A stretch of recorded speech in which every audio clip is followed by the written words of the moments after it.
All right, there we go. Thanks, Andy. So, yeah, why is this important? So, we often get questions from customers, do I actually need combustible dust safety equipment? What are the requirements? Why bother dealing with all this? So, of course, on the one hand, you have regulatory requirements, right? So oftentimes customers will be told by their insurance company, the local fire marshal, the permitting agency that you're dealing Actually with, important. or something along those lines that they have combustible dust or they might have, so they need to get it done or face some regulatory penalties. So that's important, of course. But what's more important is the actual risk from combustible dust itself. So there's a couple of statistics mentioned there. 3,500 dust explosions in the US over the last few decades. That's not good. Major incidents with deaths and injuries. So, your EH&S people out there, not to mention management in general, are certainly, should certainly be concerned about combustible dust if it's present in your facility. So you want to keep your people, your products, your equipment, your facility safe.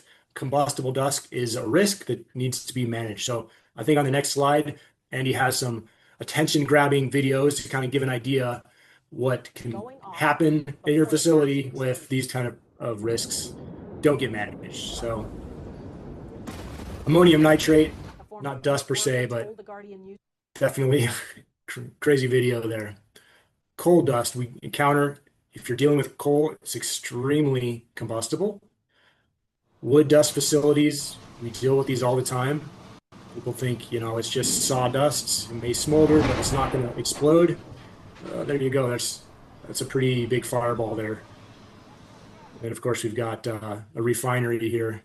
Let's see that one.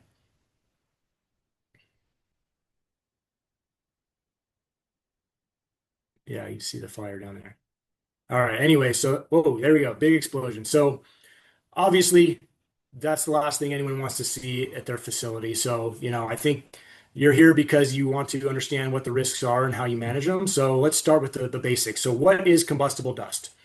The definition, basically any solid material that has been ground down or reduced into particle sizes that are small enough that they can catch on fire. And so it's not just the material, it's the characteristics of the dust you're producing in your facility. So you may have aluminum in your facility, but if you're not grinding, machining, etc., creating fine particles out of it, it may not be combustible. On the other hand, you may have, something that's not highly explosible generally, but if you're doing a lot of sanding of wood and so forth, you may be creating very small particle sizes and the concentrations that will allow that under certain conditions to catch on fire and explode. So that's basically the idea for what is combustible dust. Next slide, Andy. So very common combustible dust we see. There's a whole gamut of them, but food processing, and if you're a food processor or you're processing, creating a food product, you're probably aware that any kind of carbohydrate is highly combustible. So sugars, flours, starches, if you're processing almonds and pistachios, nut dust, that kind of things, definitely in the combustible dust category.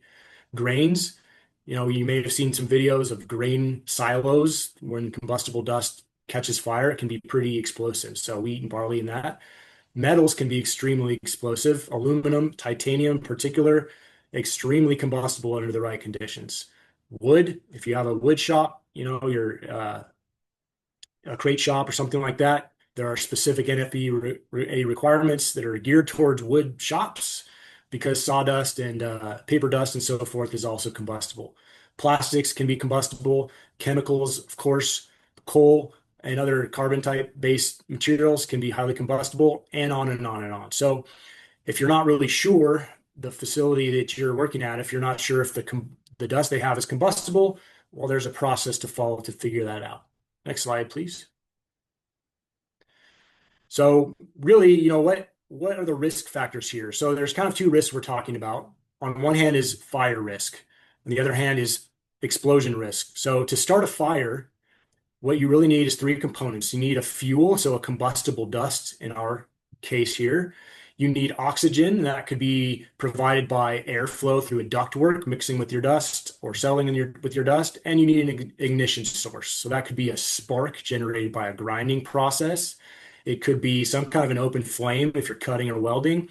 It could be a spark generated by a material handling fan. So anything could generate a spark combined with oxygen and fuel, you get a fire.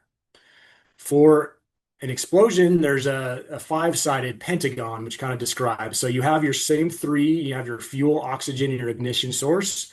But for an explosion, you also need disbursement. So you need your dust not to be settled in a pile, but dispersed throughout the air. And then you need confinement. So if it catches on fire, if it's not confined, you may have a fireball, but you will not have an explosion. But once you enclose it in a bag house or a ductwork or a silo, now you have all five risk factors for an explosion. So those are the kind of, as we get into Joe's part, we're going to talk about fire protection and explosion protection. But really the factors that go into those are the three for fire and the five for explosion, which include the confinement and disbursement. Next slide. So is my dust combustible? So how do you know? So generally speaking, or almost in almost every case, step one of the process is to do what's called a DHA, which is a dust hazard analysis. So if your facility is handling combustible dust, or you think it might be, the requirements, OSHA requirements, and NFP and so forth will direct you to take a sample of your dust and send it out to start your DHA. And essentially, the first step of that is the lab test, where they'll take about a 3 to 5 pound sack of your dust and they'll run it through some processes to determine how its size, so the particle size and density, the typical moisture content, and other variables. And they will come up with either a go, no go, like it doesn't meet the combustible dust requirement, you're good to go. Go ahead and proceed with your business. Or it's a go, it is combustible. And if it is, then that DHA report will also categorize your dust and give you some important measurements, which include the KST or deflagration index, basically how combustible is it.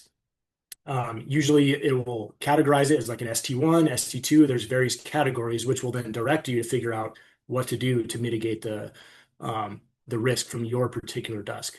The Pmax is also an important one, which tells you, the maximum explosion severity if the dust were to explode in an enclosed vessel, and that will help you determine how to size your explosion vents and other things like that. But the important takeaway from this slide is if you're not sure or you think you have combustible dust, you must, to comply with your requirements from OSHA and other requirements, is to go get a DHA lab test done. They'll send you back a report and they'll tell you if it's combustible, how combustible, and they'll give you all of those important values to determine, what are the next steps of your process.